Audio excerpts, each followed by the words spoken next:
एक धागा कितना छोटा होता है ना, लेकिन जब यही धागा भाई की कलाई पर बंधता है तो इसके साथ बंध जाते हैं बचपन की शरारतें, छोटी छोटी लड़ाइयाँ, एक दूसरे के राज और जिंदगी भर साथ देने का वादा। रक्षाबंधन सिर्फ एक भाई का अपनी बहन की रक्षा का वचन नहीं है, ये उस रिश्ते की कहानी है जिनमें कभी बहन माँ जैसी चिंता करती है तो कभी भाई पिता की तरह ढाल बन जाता है। कहा जाता है जब श्री कृष्ण की उंगली से खून निकला तो द्रौपदी ने अपने वस्त्र का एक टुकड़ा बांध दिया था। उस छोटे से कपड़े के टुकड़े ने जैसे एक रिश्ता बना दिया। और सवाल ये है, क्या उसी भावना को आज हम राखी के धागे में देखते हैं? लेकिन इस बार रक्षाबंधन 2026 में कहानी सिर्फ रिश्तों तक सीमित नहीं है। क्या इस बार ग्रहों की चाल भी इस रिश्ते पर अपना असर डालेगी? क्या राखी बांधने का सही मुहूर्त आपके लिए महत्वपूर्ण है? भद्रा का क्या असर होगा? और रक्षाबंधन के आसपास होने वाले चंद्र ग्रहण को लेकर क्या सावधानी रखनी चाहिए? क्या कुछ राशियों के लिए ये रक्षाबंधन रिश्तों में नई मिठास लाएगा और कुछ के लिए कोई नई चुनौती? और आखिर इस बार की राखी किसके लिए लेकर आ रही है प्यार, किसके लिए पैसा और किसके लिए कोई बड़ा बदलाव? इन्हीं सवालों के जवाब जानने के लिए आज हमारे साथ मौजूद है जानी मानी astrologer, celebrity astrologer Poonam Gaur ji. सबसे पहले मैम आपका बहुत बहुत स्वागत है वन वर्ल्ड न्यूज़ में। नमस्ते। वन वर्ल्ड न्यूज़ के सभी दर्शकों को रक्षाबंधन की हार्दिक बधाई व शुभकामनाएं। तो चलिए अब बिना देरी किए शुरू करते हैं और सबसे पहले समझते हैं कि रक्षाबंधन की शुरुआत कहाँ से हुई। रक्षाबंधन आखिर मनाया क्यों जाता है? आज हम इसे भाई बहन के प्रेम और रक्षा के त्योहार के रूप में जानते हैं, लेकिन क्या इसका मूल अर्थ इससे कई ज्यादा बड़ा है? रक्षाबंधन अगर देखा जाए तो कहीं पे भी ऐसा नहीं मिलता जो आज का स्वरूप है रक्षाबंधन का, वो हमारे ग्रंथों में मिलता ही नहीं है। सबसे पहले जो रक्षा सूत्र बांधा गया था वो इंद्राणी ने इंद्र की कलाई पे बांधा था। अच्छा। जब इंद्र राक्षसों के अगेंस्ट जो लड़ाई लड़ने जा रहे थे, युद्ध करने के लिए जा रहे थे, उस समय उनकी रक्षा के लिए सबसे पहला रक्षा सूत्र इंद्राणी ने बांधा था। अच्छा। और उनकी विजय हुई थी, उसमें उनकी विजय की कामना की गई थी। और दूसरा जो रक्षा सूत्र बांधा जब भगवान ने वामन अवतार लिया। अच्छा। राजा बलि ने अपना यज्ञ पूरा किया और यज्ञ पूरा होते ही वामन अवतार धर के भगवान उसके सामने पहुंच गए जी। और पहुंचते ही उन्होंने बोला भिक्षा दो जी। तो 3 भूमि, बोलते क्या चाहिए भिक्षा में? बोलते 3 पग भूमि चाहिए। अच्छा। अब जब 3 पग भूमि मांगी तो 2 पगों में उन्होंने पूरा ब्रह्मांड नाप दिया। अच्छा। और तीसरा पग बोलते मैं कहाँ रखूं? जी। और जब ये बोला तीसरा पग कहाँ रखूं, हाँ। तो राजा बलि के दिमाग में एकदम से विचार आया कि ये कोई साधारण नहीं है, भगवान स्वयं खड़े हैं मेरे सामने। अच्छा। तो वो पहचान गए, तो उन्होंने सीधे सीधे, क्योंकि भावना अच्छी थी उनकी, हाँ। राक्षस वंश के तो थे पर भावना अच्छी थी, तो उन्होंने बोला मेरे सिर पे अपना तीसरा पैर रख दीजिए। पर उसके साथ उसने एक और वचन मांग लिया। हाँ। कि आप हमेशा मेरे सामने रहेंगे। अच्छा। मेरे सामने से नहीं हटेंगे। अब वो तीसरा पग उसके सिर पे रखा और सारा कुछ भगवान विष्णु ने तो ले ही लिया वामन अवतार के रूप में, लेकिन उसके द्वारपाल बन के रहे उसके सामने। अब इधर लक्ष्मी जी परेशान हो गई कि विष्णु जी तो है ही नहीं मेरे पास। तो उन्होंने नारद जी से पूछा और नारद जी ने बोला, नारद जी तरकीब बताने वाले हैं, तो नारद जी ने बोला कि ऐसा करो, राजा बलि को जाके राखी बांध दो। अच्छा। और जब वो बोले क्या चाहिए तो उनसे बोल देना। अच्छा। तो लक्ष्मी जी बोली ठीक है, बिल्कुल साधारण स्त्री का, क्योंकि लक्ष्मी के रूप में जाती तो वो समझ जाते, बिल्कुल। लेकिन बिल्कुल साधारण सी स्त्री, बिल्कुल गरीब स्त्री बन के पहुंच गई उनके दरबार में और बोला कि राजा बलि मैं ना आपको राखी बांधना चाहती हूँ मेरी रक्षा के लिए। तो बलि तो दानवीर रही है, हाँ हाँ। तो उन्होंने कहा अच्छा ठीक है बांध दो, हम्म। मैं आपकी रक्षा का जिम्मा लूँगा। तो उन्होंने राखी बांधी लक्ष्मी जी ने, और उसकी दीर्घ आयु की कामना करी, सब किया। और फिर उसके बाद में बलि ने बोला, बोलो क्या चाहती हो। हम्म। तो उन्होंने बोला कि ये जो हैं ये मेरे पति हैं भगवान विष्णु। हाँ। तब राजा बलि को एकदम से चौंक कौंध गया कि ये तो लक्ष्मी जी स्वयं आ गई मेरे सामने। अच्छा। तो फिर उन्होंने विष्णु जी को वहाँ से छोड़ा कि हाँ ठीक है आप लक्ष्मी जी के साथ जाइए। तो वहाँ पे राजा बलि को लक्ष्मी जी ने पहली राखी बांधी। ये हमारे रक्षाबंधन की से जुड़ी सबसे जो जेन्युइन कहानी आती है, अच्छा। क्योंकि इंद्र और इंद्राणी की भी वही है कि वो पति पत्नी है, बहन भाई यहाँ पे बने हैं। लक्ष्मी जी ने भाई माना राजा बलि को, तो ये पहले जो भाई बहन की राखी मानी गई वो यहाँ पे मानी गई। अच्छा, रक्षाबंधन से जुड़ी पौराणिक कहानी, रक्षाबंधन से जुड़ी सबसे खास कहानी कौन सी है वो मैम ने आपको बताई। अब आगे बढ़ते हैं, कृष्ण और द्रौपदी की कहानी हमें क्या सिखाती है। देखो, कृष्ण भगवान ने जब युद्ध कर रहे थे तो उनका उंगली में कट आ गया था एक छोटा। द्रौपदी से देखा नहीं गया और द्रौपदी ने एकदम से अपने पल्लू फाड़ा और हाँ। कृष्ण जी के यहाँ पे उंगली पे बांध दी पट्टी ताकि खून रुक जाए। और भगवान जो है ना वो किसी का कुछ रखते नहीं है। हाँ हाँ। जो जो उनको जैसा देता है उसको कितना ज्यादा गुना करके, लाख गुना ज्यादा करके दे देते हैं। तो वो जो बांधा था, जब द्रौपदी का चीर हनन का समय था, उस समय भगवान ने चीर बढ़ा करके उस एक एक ताने बाने की, जो उस पट्टी बांधी हाँ, थी, हाँ, हाँ। उसके ताने बाने की कितनी लाखों गुना जाके वापस किया। ये इसका एक उदाहरण हमें बालाजी मंदिर में भी मिलता है। जब बालाजी में भगवान विष्णु जो है रूप धर के जाते थे गाय का शिवलिंग पे हाँ। अभिषेक करने, तो किसी ने देख लिया था और उनके सिर पे चोट मारी और सिर से खून निकला। जी। तो बालाजी को जब भी स्नान कराते हैं, आपने देखा होगा वहाँ हल्दी लगा के स्नान कराते हैं। वो इसीलिए कराते हैं क्योंकि वहाँ पे चोट है तो वो भगवान को दुखे नहीं। और आपने ये भी देखा होगा कि भगवान की इस चोट के लिए या उसमें भगवान की हुंडी में कोई कितना डालता है, उसको लाखों गुना होके वापस मिलता है। ये सबने देखा है प्रत्यक्ष रूप से, है ना। तो ये यहाँ पे मैं कहूँगी प्रेम है, अनकंडीशनल लव है। जी। द्रौपदी ने अपने अंदर से ये कोई रक्षा सूत्र नहीं बांधा था। हाँ। लेकिन द्रौपदी ने एक प्यार में, एक स्वभाव से कि किसी को चोट लगी है उसकी मदद करनी चाहिए, उसके अंदर की जो करुणा थी उसकी वजह से उसने मांगा था, बांधा था।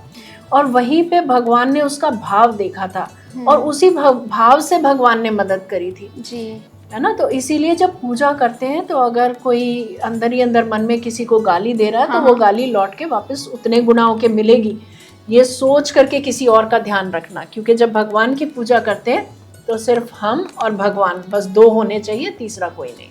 जी। अच्छा मैम, रक्षाबंधन 2026 इतना खास क्यों है? देखो, 2026 में ग्रहण लग रहा है, चंद्र ग्रहण। जी।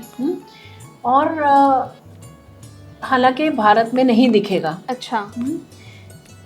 लेकिन फिर भी ग्रहण है, उसके कुछ औरा, कुछ प्रकृति के चेंजेस वो रहेंगे। जी। तो उसमें भगवान जो बहन भाई को रक्षा सूत्र बांधेगी, तो वो उसकी रक्षा के लिए बांधेगी। जी। तो वो नेगेटिविटी से भी रक्षा करेगी, जो ग्रहण की नेगेटिविटी आ रही है उससे भी रक्षा करेगी। तो ये खासियत है इस बार के रक्षाबंधन में। अच्छा, इस बार रक्षाबंधन की तारीख क्या है और किस समय से किस समय में भाई को राखी बांधना सबसे ज़्यादा शुभ माना जाएगा? इस बार जो है 2026 में 28 अगस्त की रक्षाबंधन रहेगी। हालांकि पूर्णिमा एक दिन पहले लग जाएगी 27 अगस्त को दोपहर में। जी। लेकिन 28 अगस्त को 9:50 तक पूर्णिमा रहेगी। तो सुबह 6 बजे से लेकर 9:50 के बीच में आप कभी भी राखी बांध सकते हैं। हालांकि ये समय छोटा है, लेकिन सुबह सुबह का समय है जहाँ पे देवी देवता आते हैं और साक्षात आशीर्वाद देके जाते हैं। ये वेला सबसे अच्छी है और इसी में ही राखी बांधने का प्रयास करें। जी जी। अब आते हैं मैम इस साल की सबसे ज़रूरी जानकारी पर। रक्षाबंधन 2026 जो है वो चंद्र ग्रहण के आसपास है, तो इस बार का उस तारीख पे कोई असर पड़ेगा? भारत में तो ऐसा नहीं पड़ेगा क्योंकि भारत में ग्रहण नहीं दिखेगा, एशिया में भी नहीं दिखेगा, तो इसीलिए असर नहीं पड़ेगा। लेकिन प्रकृति में जो चेंजेस आएंगे वो आएंगे ही आएंगे। अच्छा अच्छा मैम, अब हर घर में सबसे बड़ा सवाल राखी बांधने का है। सबसे शुभ मुहूर्त के बाद अगर कोई राखी बांधता है तो वो राखी रक्षाबंधन के मायने ही रखेगी या फिर वो उसको वेस्ट हो जाएगा बांधना? देखो, कोशिश तो करनी चाहिए कि राखी मुहूर्त में ही बांधी जाए। हाँ जी। क्योंकि मुहूर्त का अपना एक अलग ही अहमियत है जी। लेकिन बाद में भी अगर दिल से प्यार है और दिल की भावना शुद्ध है तो वो किस साल में किसी भी दिन रक्षा सूत्र बांधे, वो बिल्कुल वैसे ही काम करेगा। जी पर उतनी प्योरिटी होनी चाहिए वर्ड, थॉट एंड एक्शन में। जी बिल्कुल। अच्छा मैम, मैं आपसे जानना चाहूँगी, क्या हर शहर में मुहूर्त बिल्कुल एक जैसा रहेगा? हाँ, क्योंकि पूर्णिमा एक ही समय पे खत्म होएगी। हालांकि कुछ समय में पहले 9 बज जाते हैं, कुछ किसी शहर में बाद में बजते हैं, पर 9:50 तो 9:50 ही है। जी बिल्कुल, ठीक है। अच्छा मैम, अपने लोकल पंचांग के अनुसार ही समय देखें लोग? बिल्कुल। ठीक है। अच्छा, हम इस समय राखी नहीं बांध पाए तो क्या दूसरा शुभ समय भी कोई हो सकता है? अभिजीत मुहूर्त में कर लें। वैसे तो सुबह का एक प्रहर पूरा पूर्णिमा का रहेगा, तो सूर्योदय की पूर्णिमा है तो सारा दिन पूर्णिमा मानी जाएगी। लेकिन फिर आप कभी भी अभिजीत मुहूर्त में कर लें, 12 बजे के आसपास, 12 से 1 के बीच में। अच्छा मैम, ये अभिजीत मुहूर्त क्या है? अभिजीत मुहूर्त वो मुहूर्त है जहाँ पे अभिजीत नक्षत्र का टाइम आता है और वहाँ पे सारे काम, शुभ काम हम कर सकते हैं बिना मुहूर्त निकाले। अच्छा। वो शुभ ही रहता है। इसीलिए अगर आपने देखा हो, जो सरदार हैं वो अपनी शादी 12 बजे ही करते हैं दोपहर में। हाँ। वो अभिजीत मुहूर्त के समय में करते हैं क्योंकि उस समय मुहूर्त निकालना ही नहीं पड़ता। अच्छा जी। तो मैम, अब बात उस शब्द की जिसे रक्षाबंधन के साथ सबसे ज्यादा जोड़ा जाता है, भद्रा। आखिर भद्रा को लेकर इतनी सावधानी क्यों बरती जाती है और भद्रा में राखी बांधने से क्यों बचने की सलाह दी जाती है? और सबसे जरूरी, क्या 2026 में रक्षाबंधन के समय भद्रा मौजूद रहेगी? इस साल उपलब्ध पंचांग के अनुसार भद्रा सूर्योदय से पहले समाप्त हो जाती है, तो क्या इसका मतलब है इस बार भद्रा को लेकर लोगों को ज्यादा चिंता करने की जरूरत नहीं है? देखो, भद्रा ना has to be avoided at all times. जब भी हम शुभ कार्य कर रहे हैं, कोई गृह प्रवेश कर रहे हैं, कोई नींव रख रहे हैं या कोई और मांगलिक कार्य कर रहे हैं, विवाह का कार्य, तो भद्रा को हम अवॉइड करते हैं क्योंकि भद्रा को शुभ नहीं माना जाता, अमंगल कारक माना जाता है। अच्छा। तो इसीलिए इस समय में भी, क्योंकि बहन जो है भाई की लंबी उम्र की कामना कर रही है और ये इतना बड़ा त्योहार है, श्रावण मास की पूर्णिमा है, तो जो है इस समय में भद्रा का ख्याल इसीलिए करते हैं जी। और भद्रा एक दिन पहले 27 को ही खत्म हो जाएगी। अच्छा।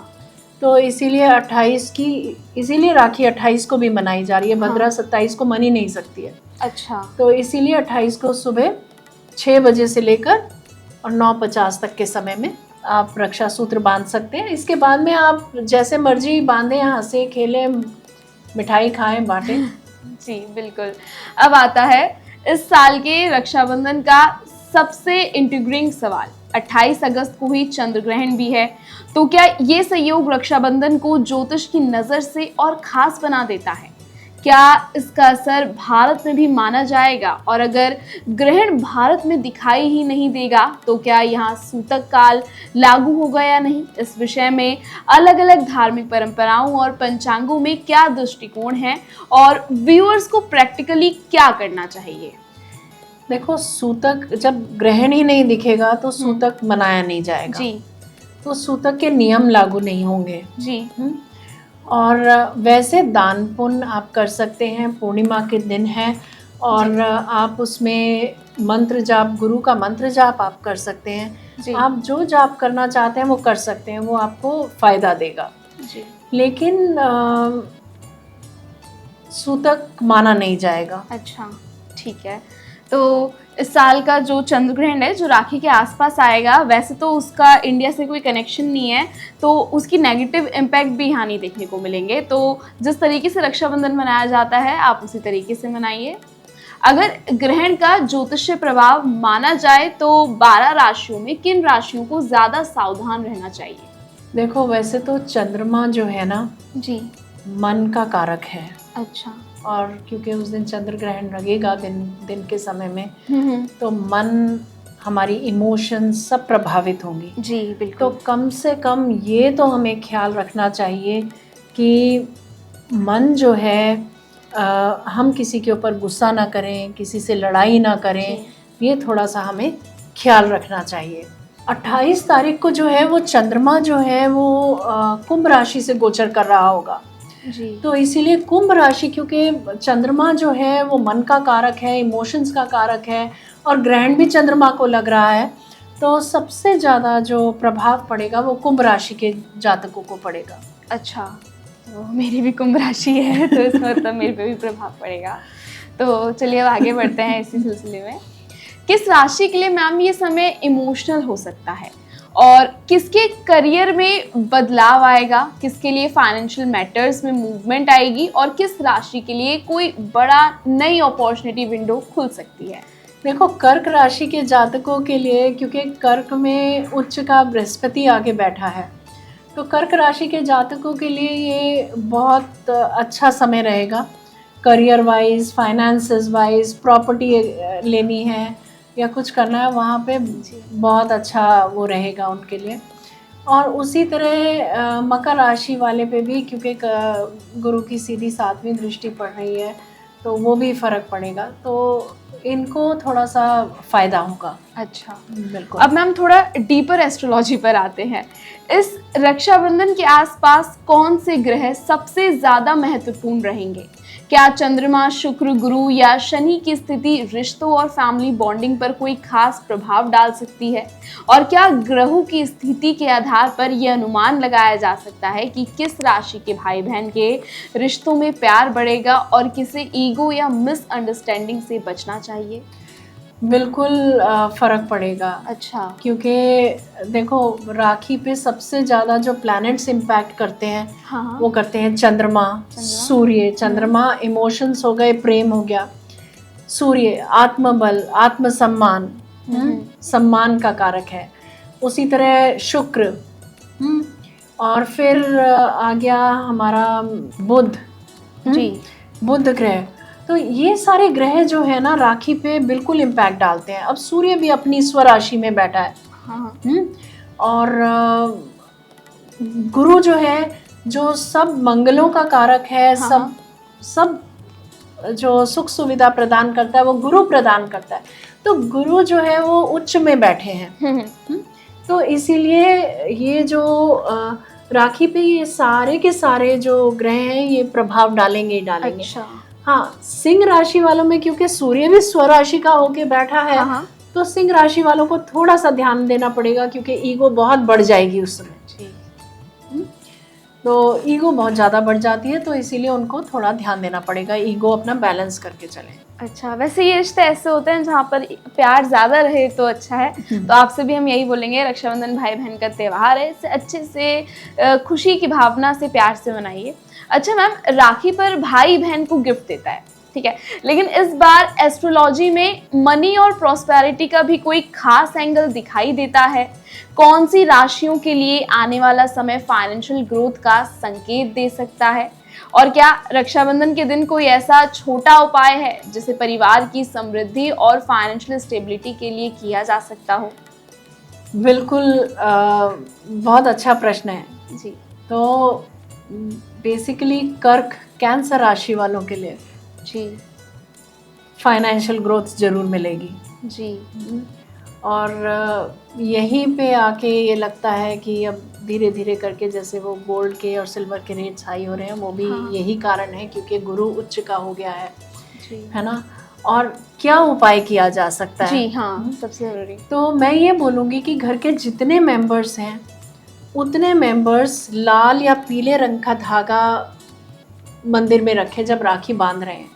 जी उस समय राखी बांधने के बाद में सब मिलके भगवान से प्रार्थना करें कि पूरे परिवार में सम्मति बनी रहे, जी प्यार बना रहे जी। और एक दूसरे का सम्मान करते रहे लोग। अच्छा। और ये बात बोल करके भगवान से प्रार्थना करके और फिर वो धागा सब अपनी अपनी कलाई पे बांध ले। अच्छा। तो यहाँ मैं कहूँगी कि ये जो धागा उस समय का बंधा हुआ है, हाँ हाँ। क्योंकि किरणें जो उस ढंग से आ रही हैं चंद्र सूर्य की, वो जरूर प्रेम बढ़ाएंगी पूरे परिवार में। जी। आज भाई बहन सिर्फ रिश्ते में नहीं, करियर में भी एक दूसरे का सपोर्ट सिस्टम होते हैं। तो क्या इस बार ग्रहों की स्थिति कुछ लोगों के लिए job change, promotion, business opportunity या करियर ब्रेक थ्रू का संकेत दे रही हैं? और कौन सी राशि के लोगों को अभी जल्दबाजी में करियर डिसीजन लेने से बचना चाहिए? मैं कहूँगी कुंभ राशि वालों को डिसीजन जल्दी एकदम से अचानक से लेने से बचना चाहिए जी। क्योंकि कुंभ राशि में ना राहु भी गोचर कर रहा है।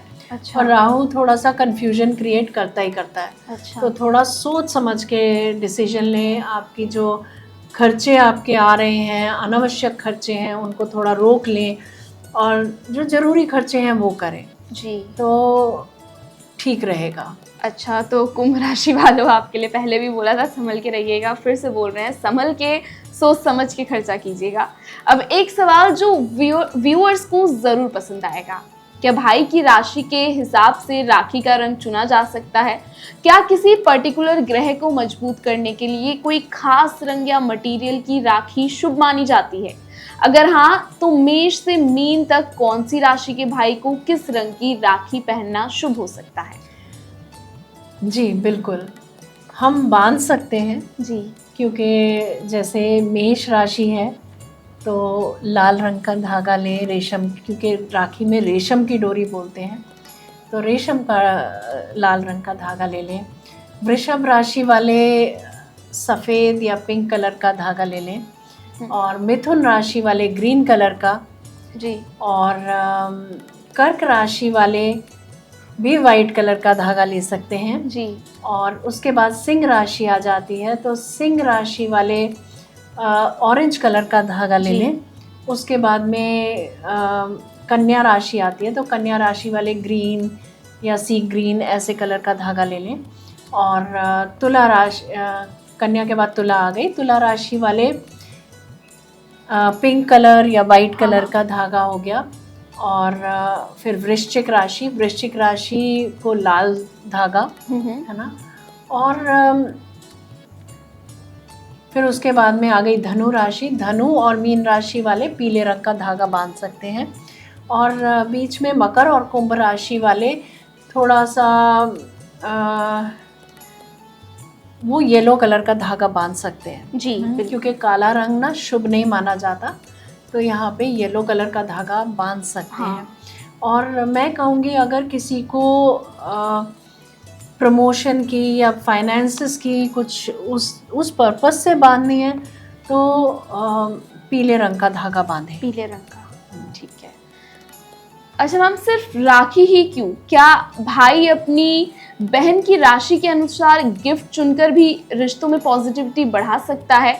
जैसे कोई रंग, चांदी, कपड़े, धार्मिक वस्तु या कोई दूसरी चीज, क्या एस्ट्रोलॉजी में इसका कोई आधार है या ये सिर्फ मान्यता है?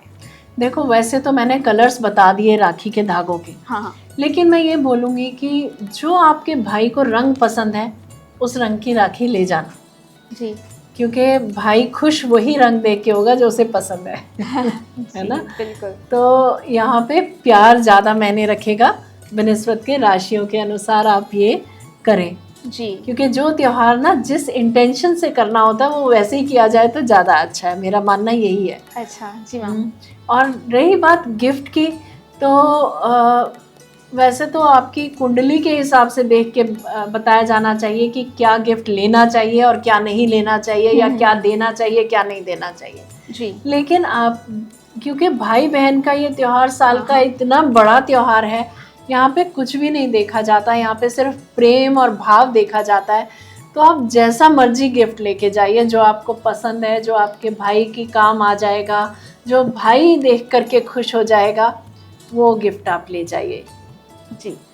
अच्छा मैम, आज हज़ारों भाई बहन अलग अलग शहरों और देशों में रहते हैं। अगर भाई बहन की कलाई पर फिजिकली राखी नहीं बांध सकती, तो क्या वीडियो कॉल पर पूजा करना, राखी भेजना या भाई की तस्वीर के सामने संकल्प लेना भी धार्मिक रूप से स्वीकार्य माना जाएगा?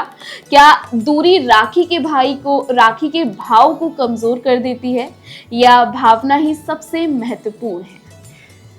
देखो, जब हम दूर दूर, आज की दुनिया में तो बहुत लोग दूर दूर रह रहे हैं, और मैं बोलूँगी आर्मी वाले तो हमेशा से ही ऐसा होता है। हाँ। हम लोग तो फिर अब वीडियो कॉल आ गया है, आर्मी वाले तो कभी आ सकते थे, कभी नहीं आ सकते हाँ। थे, है ना। तो बिल्कुल आप वीडियो कॉल पर राखी बांधिए, आरती उतारिए, आपने जैसे करना है वैसे राखी बनाइए। तो अभी तक हमने जाना कि व्यूअर्स के मन में जो क्वेश्चंस चल रहे थे उनके आंसर जाने, लेकिन मैम अब समय है हमारे रक्षाबंधन एस्ट्रोलॉजी रैपिड फायर का। बिना ज़्यादा सोचे सीधा जवाब दीजिएगा, सबसे लकी राशि? कर्क राशि। किस राशि के रिश्ते में सबसे ज़्यादा वार्मथ है? वृषभ राशि। किस राशि को ईगो से बचना चाहिए? कुंभ राशि, सिंह राशि। किस राशि के लिए करियर में अपॉर्चुनिटी है? तुला राशि। किस राशि के लिए मनी मैटर्स में सावधानी? कुंभ राशि। राखी का शुभ रंग? पीला। एक चीज जो इस दिन जरूर करनी चाहिए? बहन भाई को राखी जरूर बांधे। एक चीज जिससे बचना चाहिए? गुस्से से बचना चाहिए। और एक ऐसा एस्ट्रोलॉजी मैसेज जो आप हर भाई बहन को इस रक्षाबंधन देना चाहोगे?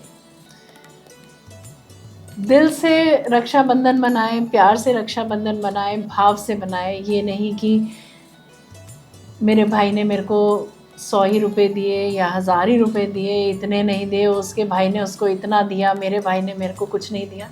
नहीं, प्यार का त्योहार है, उसे प्यार तक ही सीमित रखें, प्यार में ही मनाएं, प्यार से ही मनाएं।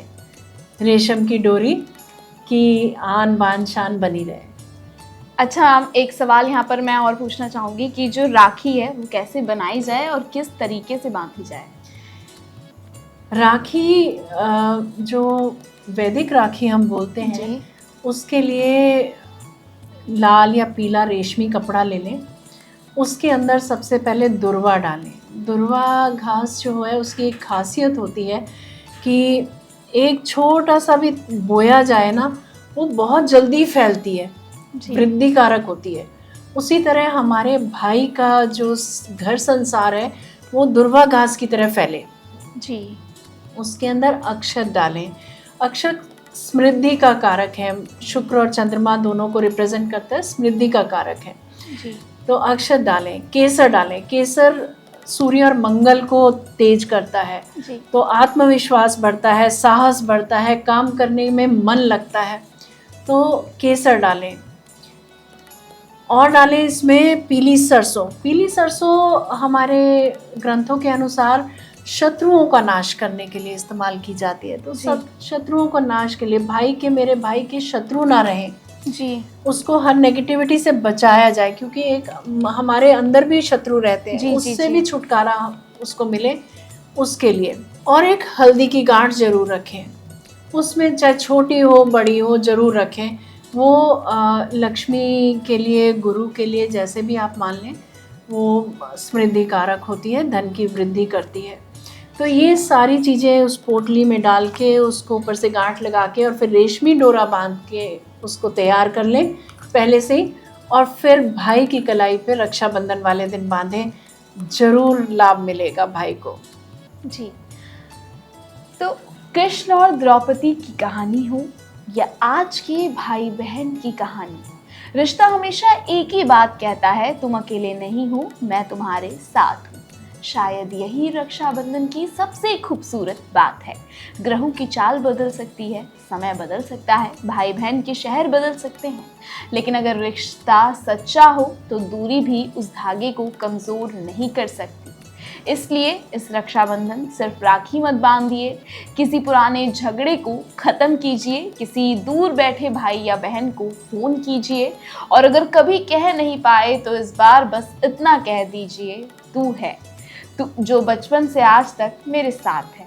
क्योंकि राखी का धागा कलाई पर कुछ दिनों के लिए रहता है, लेकिन उसका एहसास पूरी ज़िंदगी रहता है।